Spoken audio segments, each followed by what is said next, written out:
नमस्कार, मैं हूं सौरभ श्रीवास्तव। प्रधानमंत्री नरेंद्र मोदी के व्यक्तित्व का केवल भारत में ही असर नहीं होता, बल्कि उनके व्यक्तित्व और बातों का असर पूरे विश्व में होता है। इसका इसी बात से अंदाज़ा लगाया जा सकता है कि जब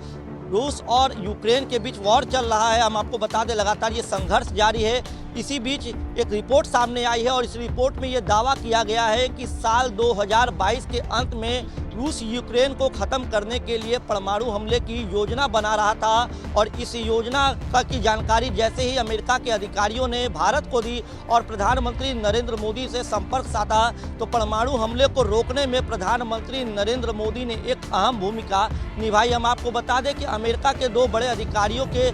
हवाले से ये खबर सामने आई है, जिसमें ये रिपोर्ट में बताया गया है कि साल 2022 के अंत में रूस जो है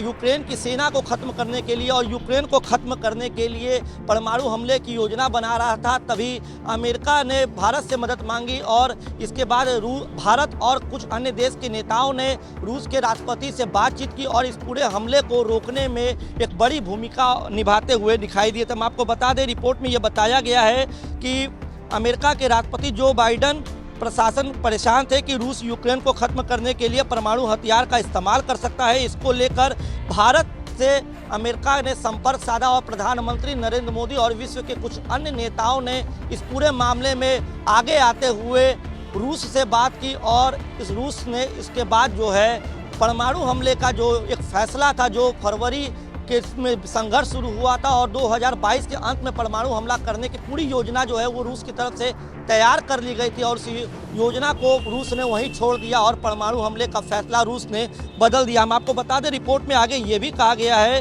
कि यूक्रेनी सेनाएं दक्षिणी रूस के कब्जे वाले खेरसन पर आगे बढ़ रही थी और उन्हें पूरी रूसी सेना ने घेर लिया था। अमेरिका प्रशासन के अंदर चर्चा थी कि दोनों देश के बीच खेरसन में पैदा हुई स्थिति पर परमाणु हथियार के इस्तेमाल के लिए एक संभावित ट्रिगर है, यानी कि जब अब रूस की यूक्रेन की सेना ने खेरसन में रूसी सेनाओं को घेर लिया था, उसके बाद रूस जो है एकदम अंतिम फैसला ले लिया था कि अब जो है परमाणु हमला कर दिया जाएगा। इसके बाद अमेरिका के अधिकारियों ने भारत से संपर्क साधा और भारत समेत कुछ अन्य देशों के नेताओं ने एक पूरी इस मामले में बातचीत की और सबसे ज़्यादा जो अहम भूमिका बताई जा रही है वो प्रधानमंत्री नरेंद्र मोदी की है, क्योंकि प्रधानमंत्री नरेंद्र मोदी जो बाइडन से कई बार मुलाकात कर चुके हैं और उनकी मुलाकात जो है काफ़ी सकारात्मक भी रही है और यही वजह रही कि प्रधानमंत्री नरेंद्र मोदी की बातों का असर देखने को मिला और रूस ने अपना फैसला बदल दिया। हम आपको बता दें, रूस यूक्रेन मामले में भारत हमेशा से ही जो नागरिकों की हत्या हो रही, क्योंकि जब से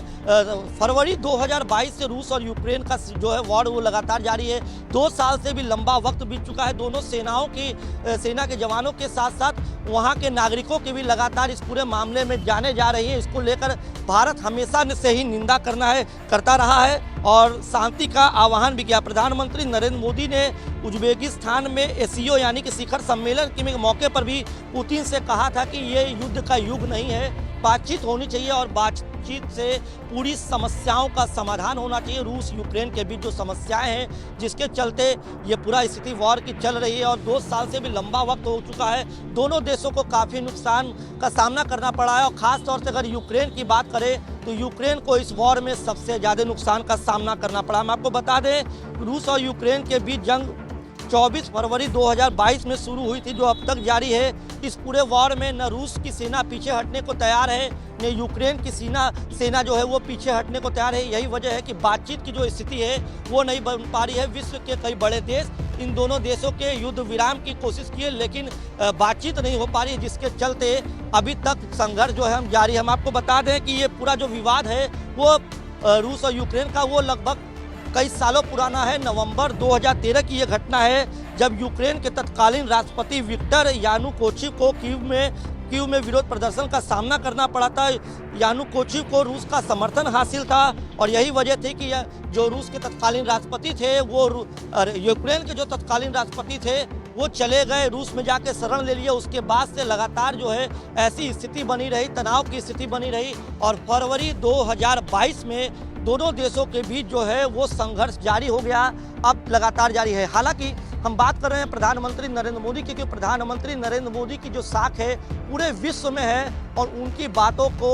चाहे अमेरिका हो चाहे विश्व के कोई भी बड़े देश में प्रधानमंत्री नरेंद्र मोदी की बातों को तवज्जो देते हैं। और जैसे ही प्रधानमंत्री को संपर्क किया अमेरिका ने और बताया कि अमेरिका के अधिकारियों ने जब प्रधानमंत्री को ये बताया कि रूस जो है परमाणु हमले के लिए तैयार है, किसी भी वक्त जो है हमला कर सकता है, पूरी प्लानिंग रूस की तरफ से तैयार कर ली गई है, तो प्रधानमंत्री की जो भूमिका रही वो बेहद अहम रही, जिसके चलते यूक्रेन के ऊपर से एक बड़ा संकट टल सका। इस पूरी खबर पे आपकी क्या राय है, हमें कमेंट कर जरूर बताएं।